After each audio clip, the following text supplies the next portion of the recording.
Amber. Amber, may update ako. Pinapatawag ng fiscal si Gian for clarification questioning.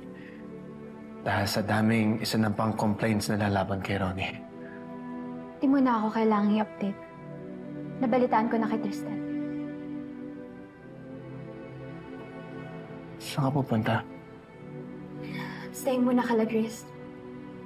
Mas gusto ko dun. Mas may peace ako dun. Amber. Amber, please. Maging convicted man si Tita Ronnie o hindi. Isa lang ang hindi magbabago. You lied. You hurt Mom. You hurt Carol. You hurt all of us. Mas mahirap pa yatang makulong sa kalokohan niyo kaysa sa pinanggalingan ni Carol at sa papasukin ni Tita Ronnie.